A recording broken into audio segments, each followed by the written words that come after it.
This episode is brought to you by Peacock. The new Peacock original documentary, Matthew Perry, A Hollywood Tragedy, dives deep into the beloved actor's rise to fame and his tragic death.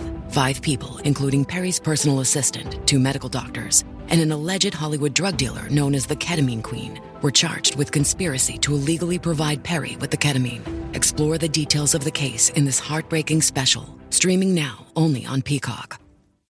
At T-Mobile, our critical mission is providing unparalleled 5G coverage for when connectivity is mission critical. Introducing T-Priority, America's best 5G network experience for first responders, even in times of congestion. More capacity, faster speeds, better coverage. T-Priority from T-Mobile, built for tomorrow's emergencies, ready today. Discover more at t-priority.com. For qualifying organizations on eligible rate plans, coverage not available in some areas and may be impacted by emergencies. Do I have his mannerisms? Do we have some of that same, like, that's the piece, I think it's called genetic mirroring. So when I went to dinner with my oldest sibling, we ordered the same thing, which was pretty cool. And she listens to Frank Sinatra, and I love Frank Sinatra. So it was cool with those pieces, but I would love to see what he walks like. Is he a righty? Does he like the same foods that I like? Because genetics are so powerful, right? You probably see this with your children, right? And seeing maybe some things with your mom. And I can see with my nephew, I can see my brother and my nephew. I see my mother in my face, which is aggravating. So it's I wonder, do I have any of that of him? Imagine spitting into a tube, sending off your DNA, and unknowingly turning your life upside down. For me and thousands of others, this is our reality. I'm your host, Alexis Auerselt. In July of 2021, I discovered that I am an NPE, someone who has experienced a non-paternal event. In other words, my biological father isn't who I thought he was.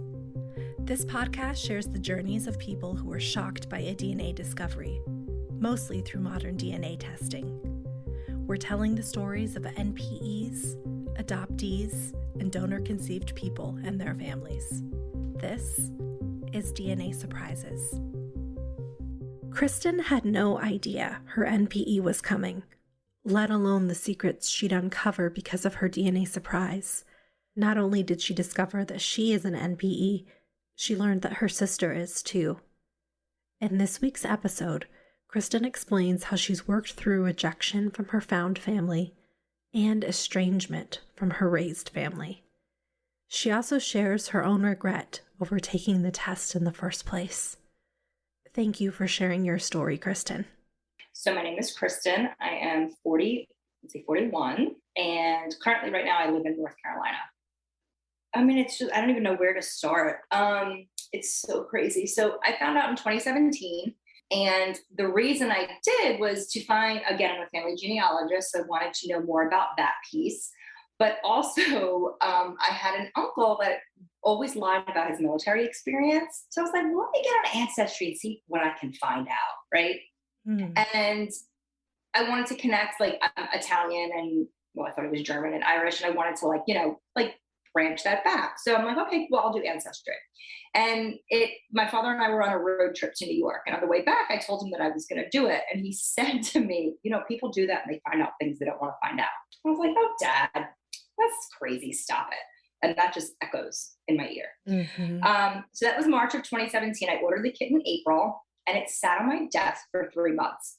And this is why I also mentioned denial, because things I believe the truth is revealed to you when you need to know it.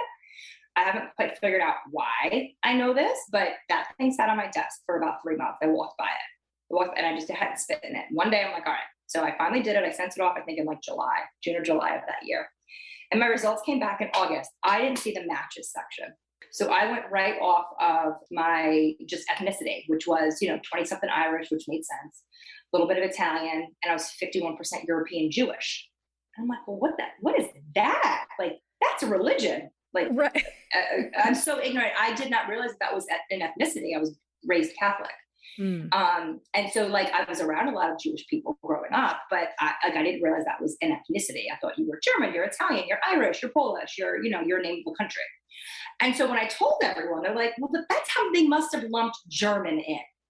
And I'm like, that doesn't really make sense, but okay. And I just put it away, just put it to the side. And a couple months later, it was November. So now this is like the whole year of 2017. So it's November. It's the Sunday after Thanksgiving. And my husband and I are watching Stranger Things. And it gets to episode 4, and I didn't really want to watch it. Like, wasn't into the show. And I was like, I'm going to go work on my ancestry stuff. You watch it. So I sat at the kitchen table. I opened up the stuff. And it's then that I see the matches section. Why that was never revealed to me, I have no idea. I never saw it. And I clicked on it. And of course, like you, a bunch of names I didn't know. But I knew for a fact 2 people on my father's side had done their ancestry, and they didn't show up on my list. And I had their usernames. And when I went to them, it said, you're not a match, or they didn't take a test. And I knew they took a test. And I knew right then. I absolutely knew right then. I called everybody I knew. I'm like, this doesn't make sense. This doesn't make sense. Why am I not matching? Why am I not matching? And I am very close with the father that raised me. I never thought, like you, I didn't have suspicions, but I always felt like I didn't fit, and I don't look like anybody in my family. So my mother has hazel eyes. My father has brown eyes. My brother has hazel. My sister has brown. I have blue. So that was like the first, and blonde hair. I don't look like anyone. I look like my mom. I don't look like my dad. I don't look like my sister. We're like growing up, I'm like, we don't look like, I'll explain. We, like, you know how families, like you can tell they're related? We were not that family. Like we looked like we were just handpicked from people on the street. We didn't match. So it was the running joke that I was the milkman's kid. The running joke. Did you seriously think that or wonder that as a child, or did you just kind of we joked about it. I never really thought he wasn't my father. That never, we just joked about it. And I looked so much like my mom that explained it. But when that happened, and my father didn't, coupled with what echoed in my ear from my father telling me in March, people do that and find out things they don't want to know. My father didn't outright deny things. My mother was on vacation with her best friend and wouldn't answer my phone call, wouldn't respond to any of my text messages. But her friends texted me to say, oh, honey, of course that's your father, and blah, blah, blah. People told me the lab must make a mistake. I'm like, this is $1 billion company. Pretty sure they're not making mistakes in their labs like this. Yeah. So I had the denial of everybody around me. So that was on a Sunday. That next week, my mother was out of the country, and my dad and I did a paternity test, and he willingly participated in it with me. Me and my sister, so I was raised, I'm the youngest. I'm still the youngest, we'll get to that. But my sister and my father all went out to dinner, and he said, I'm not entirely surprised. Your mom partied a lot. She went to Brooklyn. I don't know what she did. There was a time that my mom partied a lot, and before I was born, and my father was like, this has to change. I'm not your babysitter for you to party on weekends. So I think my father always knew that was a possibility, but like nothing ever that we, actually talked about. So did the paternity test, results came in, absolutely were not, had my first ever panic attack. And it was like I was coming outside of my body. So I just showed up at the house the next day and parked my car on the side so my mother wouldn't see my car, and just blindsided her, which I kind of wish I hadn't done, but I didn't know what to do. It was coming out of my body. It's coming out of my skin. You just wanted answers. Yeah. And I'll never get them from her because she's just as shocked as I was. Oh, really? Yeah. And that's the response I get from people. What? Yeah, she had no clue. Absolutely no clue. And then when I'm like, well, I'm going to find out who this is. Like, there was never a doubt. I'm like, I didn't have close matches. My close match was a third cousin. Like, I didn't have close matches. So that year I became an expert in genealogy and centimorgans and how to build trees and all of that stuff. But she gave me nothing, and she didn't want me to pursue it. It was like, okay, well, we're just not going to talk about this now. Like, you're fine. You had a great life. You had a great dad. And we're just put it to bed and stop asking questions. Like, keep it moving. Was really how everybody was. Wow. Did she acknowledge that she had been with other people? So as I'm working on figuring this out, I asked her that. I asked her one day, I said, were you having an affair? And she said, not then. Now, cut to, when I had this done, when this found out, my sister went and did her DNA too. Because she's like, this has to be a mistake. I'm going to go do my DNA, right? Mm-hmm. Literally a month later, on December 26th of 2017, her stuff comes back in. We're a half sister, and she's got so much more Italian than she should have, and she's not matching stuff. So when my mom says not then, I tell her that, she comes clean with everything about my sister. So my sister's not my father's either. Your sister's an NPE too. Yes. Wow. So now we can't but we're not going to tell my father, right? Because what's going to happen to him if he finds out 2 of his kids are not his, right? We're not going to hurt him with that. But my mom comes clean with everything with my sister. So my sister and I are both NPEs, but our stories couldn't be any different. And our lives are different. I'm not a mother. She has children. She's a cancer survivor. I'm not a cancer survivor. She's processed this in a completely different way than I have. So I ended up finding out who my father was a year later, to the day I found out. How?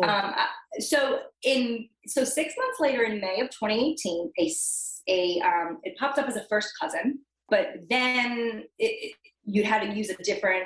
If it was a first cousin, it could be many other DNA relationships. Right. So it could have been a first cousin. It could be a half niece. It could be a half aunt, but it just had initials. I hounded the woman who was in charge of this person's account for months, explaining my situation. And was like, if you could just give me some great grandparents, I can track it back. And when she gave me this person's great grandparents, which the person ended up being my half niece. So this is my half brother's wife that I'm communicating with. Okay. When she gave me the grandparents, they were already in my tree that I was building to figure out who my father was. And so then I got the name. So you got some confirmation. Okay. Yeah. So then, of course, I asked my mother. She doesn't know. The name doesn't sound familiar, blah, blah, blah, blah, blah. And then it was like, okay, well, now what do I do? I have the information. Now you go to the next thing. And you know this, right? Do you make contact? Do you write the letter? How do you write the letter? What do you do? You research everybody on social media, and you look, you stalk everybody to figure out, right? Mm-hmm. And so I find out, so my biological father, so I'm 41 right now, he'll be turning 85 this year. So my mother was 29 conceiving, and he was 42. Huge age gap. Yeah. He's not online. He has a very, it's not a traditional Jewish last name, because of course it got changed as all the generations down. So he has no social media, but I was able to find out I do have 3 half siblings on that side, and things started to match finally. Like, I'm the first person in the family I was raised in to pursue education. Everyone on that side has a master's degree. I was very into law. 2 of them are attorneys. It was all the things started to make sense. And then I was like, ooh, people I looked like finally. I found a picture of my half-sister. I looked like her. I found pictures of her kids. I looked like that. So I ended up writing my father a letter. Never heard from him. And then I kind of went back and forth of people are still going to find out. People are still going to be putting their stuff into Ancestry DNA. People are eventually going to find out. Instead, it was like, do I tell? Do I not tell? Do I contact the siblings? Do I not? So I contacted the brother and explained my situation, because it was his wife that helped me with everything. Right. And he wrote back and he said, go F yourself. Are you kidding? I was like, oh my God. Okay. Yeah. So then my last ditch effort, I was like, well, I would want to know if I had a sibling. I was so sick of keeping secrets and all of that sort of stuff. So then I emailed the 2 sisters, and I ended up making contact with the older sister. She wanted to know things. We had conversations on the phone, and it was going kind of okay.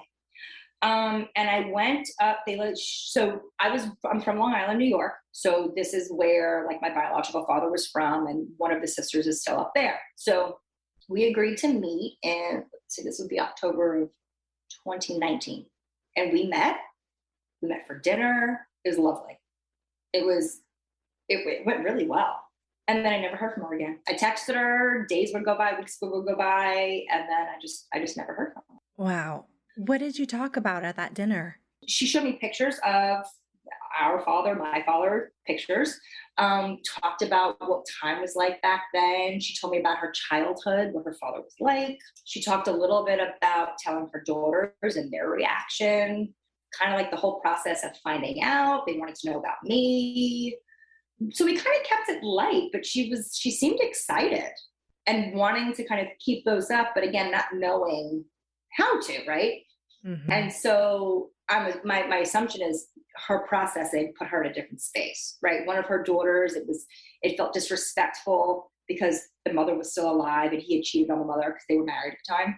So There was just lots of layers, but we talked about the ancestry stuff, and we talked about our childhoods. And, I talked about my father and my mother and their response throughout the whole thing and just what it was like. And they told me a little bit about, they told me to watch Fiddler on the Roof. They said that would explain a lot about, like, the first thing I sat down, she was like, so you're Jewish? I was like, I know. But it was nice. We did take a picture. It was nice. And then it went nowhere, which I did a lot of processing to know that could be a possibility. Like, I really had to do a lot of processing before I went to not have expectations. So sometimes that hurts, but I'm okay because that's her decision. None of us asked for this. And then that makes her relationship with her father even more difficult. So it's just layers upon layers upon layers upon layers upon layers. Yeah, for sure. So what did you learn, or did you learn anything about your father? So what I learned was I could not have grown up with a better father than I had. The father that I grew up with was amazing until 2020, but was amazing. And I realized I was really lucky. So my oldest sister didn't have a really great relationship, she said, with her father. She said he wasn't educated. She said that she called him very unsophisticated is the word that she said. She said he wasn't very open-minded. He was racist. But she did say that he was very charismatic and funny, and charming. And that was kind of it. She's always been closer with her mom. She could never ask him about this. But after learning about him, I mean, they didn't have a great relationship. I was like, wow, like, I really grew up with a wonderful, wonderful dad. And I've always said that in my entire life. So I was kind of grateful. Mm-hmm. Do you feel like you would still like to connect with your biological father? I've never really asked myself that, because I just assumed it wasn't a possibility. Mm-hmm. But I think yes, because one thing that I do see myself doing, because his wife has social media. Of course, it's private, but I was able to see a couple of different pictures of, like, when he was younger and older. When he's no longer on this earth, I would like to go visit his grave. So yeah, I think I do want to connect. I think that's natural to want to sit across from the person that made you. What was your reaction when your brother told you to F off? Oh my God, I felt like somebody punched me in the gut. And then I kind of just wrote back really fast, like, same to you. Like, this was your dad that did this. Like, this wasn't me. Like, and thanks to your wife for helping me put the whole thing together.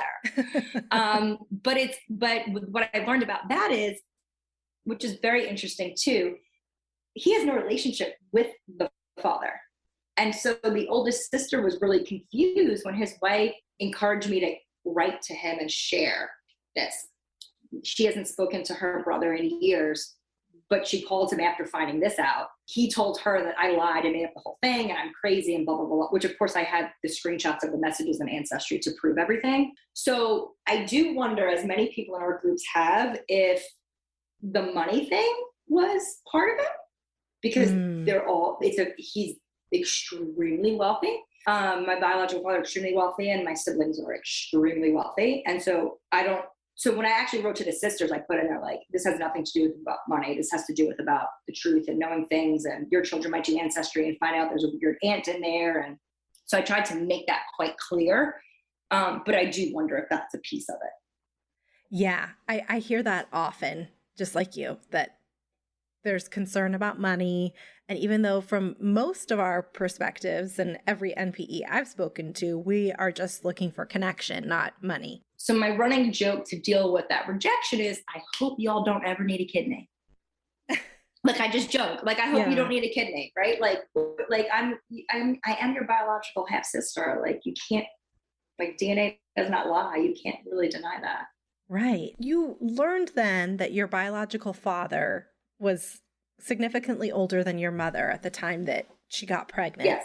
Has she come clean at all anymore for your story? You mentioned that she came clean to your sister about what happened with her. Nope. Even when I showed her pictures, the name, nothing. So I learned a lot about my mom through this process. She's a narcissist and she's an alcoholic, and it's hard to have a relationship with her. And so I actually I decided to not have a relationship with my mom in February of 2020 because she returned to drinking. She was very close to having cirrhosis. So I just didn't want to deal with that. And then there was a huge blow up fight in August of 2020. And so I no longer talk to either of them. So I don't talk to my mother, I don't talk to my father. It's created quite a wedge in the immediate family, but also the extended family, because certain people still don't know the truth. And when you don't talk to your parents, you're looked at as the villain. So lots of things. So because my parents and I can't be in the same room, and because I'm the truth teller and I'm vocal, my nieces and nephews have had, and they just found out, but they've had to experience consequences that I don't feel they should have. So last year was my brother's daughter's high school graduation, and my parents chose not to go because I was going. And that felt awful to me. And this year, which has caused my sister and I to not speak, is she's not having a graduation party for her daughter because she doesn't want to put the three of us in a room. And so I'm like, I did the ancestry. I'm really sorry that I did that. I'm sorry that I uncovered a secret and something that I didn't do that has had all these ripple effects. I have been labeled as the bad guy, and innocent people now are getting hurt by it. And so really just a month ago, I decided to really put some distance in with the family that I was raised with, so that doesn't keep coming back on me, because I don't know what else to do. Yeah. I'm in therapy. Where my husband and I are in marriage therapy, how to deal with this. And my family's really unhealthy, and my mother's very controlling. And so not only did I lose my father the first time, right, by the ancestry, then I lost him again in 2020. And then I lost this biological father who doesn't want to connect. And I don't have that family. And one by one, I keep losing family members that I grew up with. So it's, for me, like, nothing positive has come of this. Like, if I could go back, I would have never done it. So you do regret taking the test? Most days I do. Wow. Because it's caused me just to have more questions about myself, right? So I don't know, and this is part of why I wanted to tell my story, because I don't tell it enough, and it's so emotional, is that I don't know how I'm here. I don't know if it was a loving affair. I don't know if it was rape. I don't know if it was a one-night stand. I don't know what it was. So part of me is like, why was I put on this earth? I struggle with that a lot. What is my purpose? And now what am I supposed to do with this? Why was this revealed to me? I wanted to find out more about my family. And in doing this, I lost it. Yeah. And my family is the Facebook groups and people like you who get it. Because to everybody else, it's okay, move on. You had a great childhood. What is the problem? The problem is I don't know who I am. That's the problem. Right. Well, I want to validate for you that you didn't do anything wrong by taking the test. Like, this was the truth that always existed. I know. I have to tell myself I bought a box of Cheerios and there were snakes in them. And I had no idea. That was not my intention. I know that, but the feeling of, oh, wow, this is what I uncovered. It's a daily thing to tell myself I didn't cause this. I uncovered it, but I sure as hell didn't cause it. No. But I paid the price for every sin and everything that my mother did. I paid for it. Is the reason why your father, your raised father, is distant from you this, or did something else happen? And you don't have to, share those details, but. My mother's best friend, she was like an aunt to us. And throughout this entire process, my sister and I have reached out to her for support and help, and she's not been there. So I just don't have much use for her. But I also found out that she introduced my mother to my sister's birth father. So I don't have a lot of respect for this woman. So in August of 2020, it was my father's 70th birthday, and I did a video. I did like a birthday video. I got everyone to send me clips. My husband put it together. And my sister and I chose not to include this aunt who thinks that she's my parents' best friend. But if you're my best friend with my dad, you would not have encouraged my mother to cheat on him. But anyway. Right. And I did a viewing on Facebook. And this woman went off on me. Now, she knows everything about this situation, but she went off on me on Facebook because I didn't include her in the video. And so she called me all kinds of names and things. And the next morning, now I hadn't spoken to my mom for like 6 months at this point. The next morning I FaceTimed my dad, and my mother came on and went off on me that I didn't include this woman in the video. My mother called me a bitch. She told me to go F myself, and my husband lost his shit. So at this point, my husband has been seeing how my mom's abused me for 2 years with like not being comforting and nurturing, and how my family really hasn't been supportive with the process. And when my mother said that to me, my husband lost his shit and went off on my mom. And that's what's caused this whole thing. So because in my father's eyes, my husband disrespected his wife and has not apologized, we are cut out. But really, it was a nice way for my mom to just further push me out so her secrets can stay protected. Right. Right. But what I did was I told everyone in the family after that. And that's when I decided I wasn't going to keep it a secret anymore, because I'm keeping it a secret. I'm holding it. It's making me sick. Like I have physical things happen to me because like I developed issues physically because of the stress of this. So that's when I decided I'm going to start telling my story. And I decided to doing this podcast as part of that, and posting things and being more vocal in groups. And that's when I decided I wasn't going to keep it a secret anymore. Right. Because what was it doing? I see you looking at me. Hey, what's up? It's Wanda Sykes. I'm here to remind you about something super important, getting your breast screened. Because trust me, your breast health should be a priority. Early detection for breast cancer can change the game, which is why you should visit yourattentionplease.com to learn more. And do me a favor, if you've already had a breast cancer screening, remind your friends and family to visit yourattentionplease.com too. We gotta look out for our girls. TaxAct knows small business owners can sometimes use a little help with their taxes. That's why TaxAct has Expert Assist, a team of live tax experts ready to answer any questions you may have. Think of them as your own personal sidekick. Not like one of those funny talking animal sidekicks, more like the super smart nerding out on tax code and business casual attire sidekick, but just as helpful and lovable. TaxAct. Let's get them over with. Can you talk more about how you've been affected as a result of this?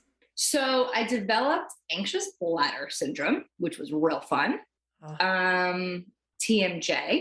I lost a lot of weight.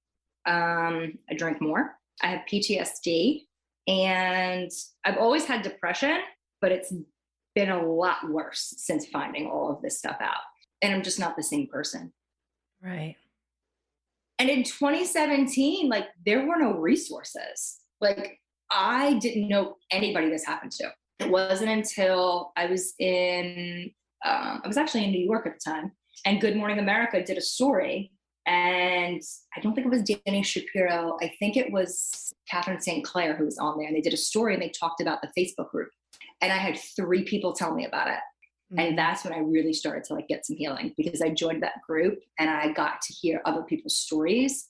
And at that point, I think it was just one podcast. I think it was Danny Shapiro's, I don't know if it's called Family Secrets, but now like there's so many support groups and there's so many podcasts, which I think is great, because if you do DNA ancestry and you don't find a secret, you're in the minority.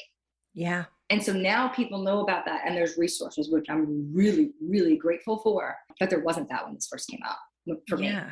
Yeah. You talked about how you had to do some processing and things before you connected with your newfound half-sister. What are some of the things you did to process?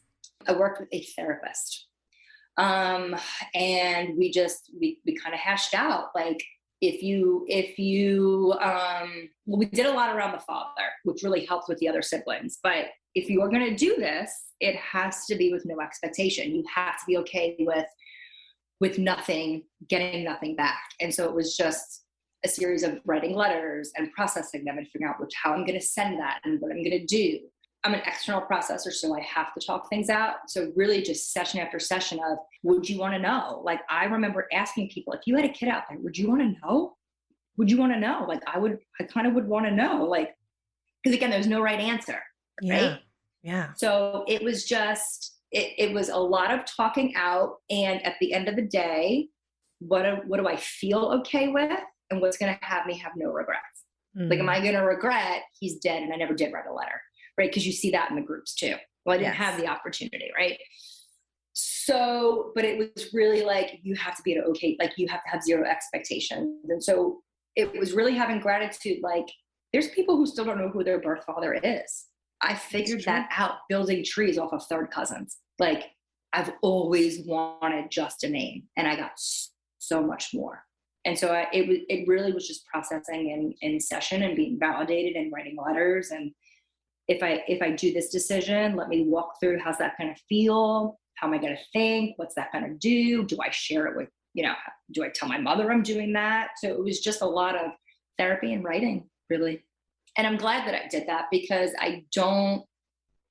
it's rejection, yes, but that's also their choice, right? Like, maybe he really never knew about me, and who am I to disrupt this person's life, right? So I get that piece of it too. So I really am okay at the end of the day, because he misses out on knowing of his daughter. Right.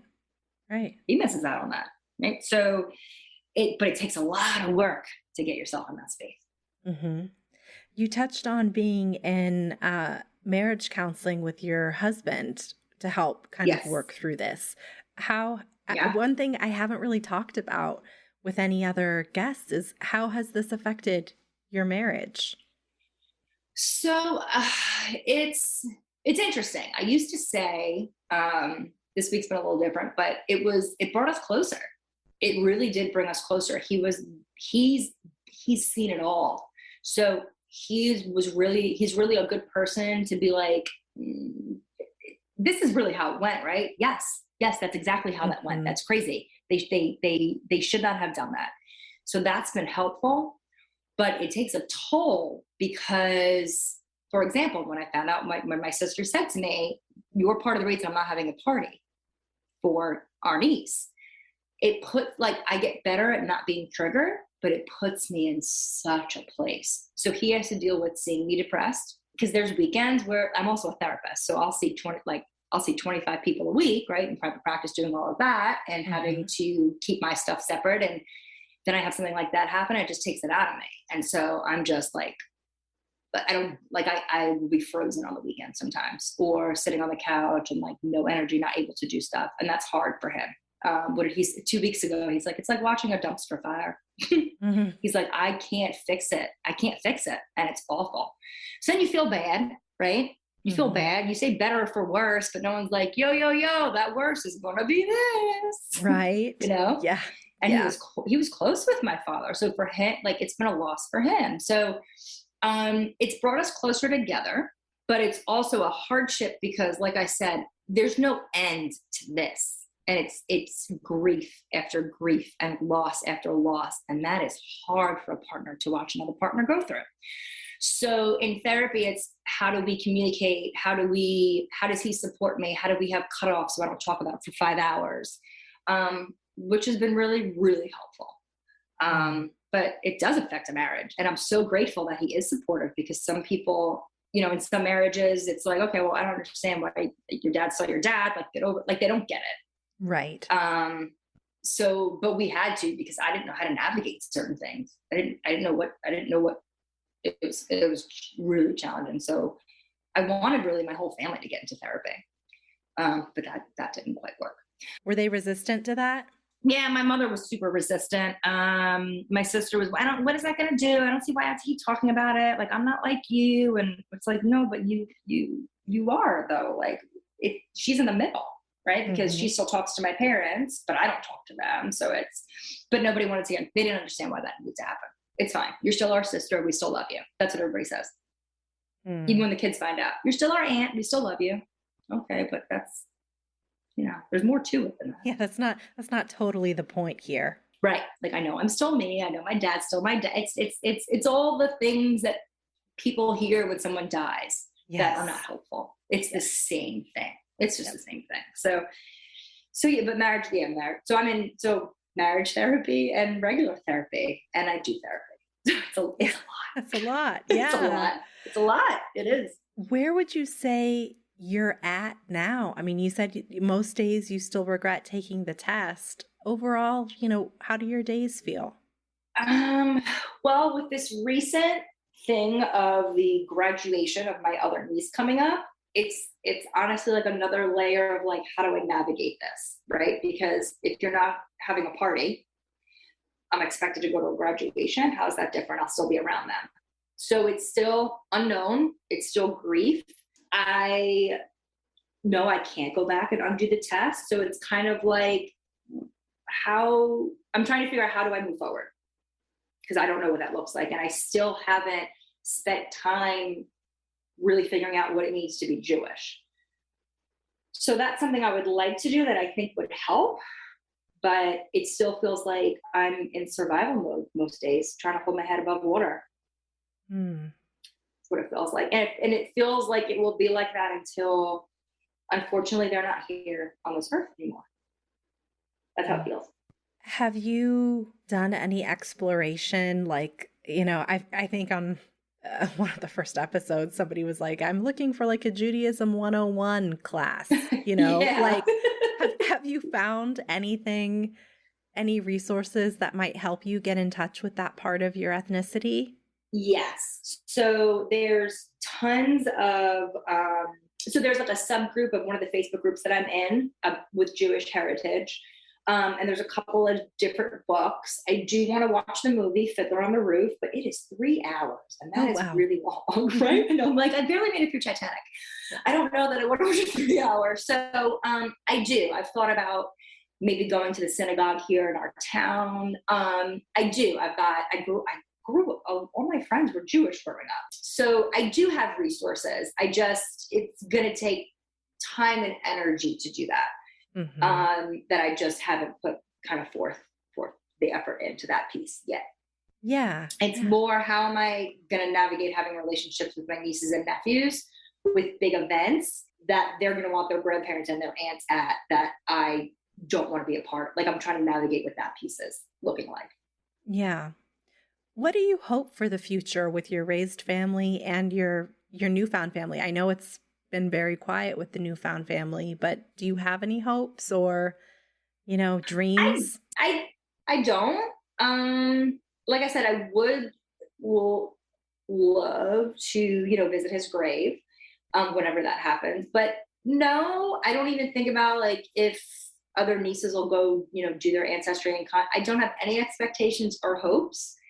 It's just nice to know, like, at least I met her, I touched her. And I still can like look from afar and see things, but I don't have hopes. I don't have expectations. Yeah. No, and I'm okay with that. Like, that's good. With the family that I'm raised with, my hope is that we can go back to how it was, but that will never happen. My hope is I would like to reconcile with my father one day, but I don't envision that happening until he's on his deathbed. And I would love my brother and sister to have my back a little bit. If my mother did to them what she did to me that day, I would never be like, okay, well, I'm going to still have a relationship with them and we'll just pretend like you're over here. Like, I just would not do that. So that's hurtful. And my sister and I are very close. And this has been really challenging for us to navigate. So my hope is that one day her and I can be close again. But I don't see any reconciliation or any of that happening until, quite honestly, my mother's not on this earth. She is a narcissist through and through, and the power that she has is just, it's unbelievable. It's unbelievable. You said that your sister has processed this very differently than you. Yes. What has she done to navigate her NVE experience? Nothing. Okay. Not like, I have found pictures of her siblings and her nieces and nephews, and I think part of her is in denial because I have a piece of paper of a paternity test that shows I'm not his. She doesn't have that. She's got my mother's story. She's got the DNA that she can go in and look, that she doesn't match people. But I think for her, there's still a piece of denial because she'll still be like, I look like daddy. So, and he doesn't know. So, but as far as like, she doesn't feel like she needs to go to therapy to talk about it. She didn't want to tell her children. She ended up telling her children a couple of weeks ago, but that was because me, Aunt Chris, threw a fit about the party, right? So that was a convenient excuse to tell them. But she's not processed anything, and she says she's good. She doesn't want to know. My father's my father, and da-da-da-da-da. But everything about her stuff is different. Like, she loves being Italian. She found out she was 80% Italian. I'd probably be really happy too. Like, you know what I mean? Like, I've got to figure out what it means to be Jewish. And I look Like, and then people say, oh, you don't look Jewish. It's like, oh my God, what do I look like? What is that? What does that even mean? What does a Jewish person look like? Right. So hers is totally different. Her and her husband, they fought a lot with stuff. But she's not in any of the support groups, didn't do therapy with it. She just, my sister's all about, almost like toxic positivity. Well, I'm just gonna be positive and we're just gonna keep moving on. Right. And that's kind of like how, like, my family is. Like, if you're upset about something, you don't even tell people you're upset. You smile and you keep moving. Because if not, that's a problem for people. I've never been wired that way. But she hasn't done anything to process it and doesn't feel like she needs to. What advice would you give a parent who is keeping a DNA surprise from their child? Oh, to tell them, get into therapy and figure out how to tell them. Get into therapy, work out your guilt, work out your shame, work whatever you have out and figure out how to tell the child. Because something in them already knows. I always knew something was off. I didn't know what it was. I didn't know if it was my depression. I didn't know if it was, and this is what it was. They know. Your body holds on to trauma. Even children who are adopted, like you grew in someone's body for 9 months and now you're ripped away and you don't hear their voice again. That trauma stays in the body. Your hippocampus isn't developed for you to have the memory, but children know. So get into therapy, figure it out, tell your child. It will be the best thing for that relationship. You don't want them to find out any other way and you have to answer for that. That's awful. And there's so many books and so many resources now. Seriously. Tell them now. They can handle it. Tell them now. Children are so resilient. Tell them now. Don't wait till they're an adult. What advice would you give to someone who just found out that they're an NPE? Get a therapist who like knows about this, because I've heard some horror stories, and get into some support groups. There's no greater healing in the beginning to know that you're not alone. Like, even that.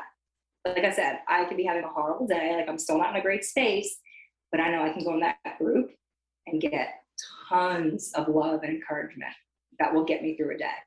You need that. You have to have that. You have to have that. And there's so many more resources out there. There's books now of what to do. So reach out, find it, get a therapist, and talk it out. Don't keep it in. Well, Kristin, thank you so much for sharing your story. Thank you so much for having me. This was great. I hope that, you continue to work towards peace and, hopefully things will improve with your raised family and, who knows what the future holds with your newfound family, but whatever happens, I hope that you find peace with it. Thanks again to Kristin for sharing her DNA surprise story. If you have a story that you'd like to share, please email dnasurprises@gmail.com. And if you haven't yet, please rate, review, and subscribe to the podcast on Apple Podcasts and Spotify. You'll help us reach even more NPEs and people experiencing a DNA surprise. Until next time.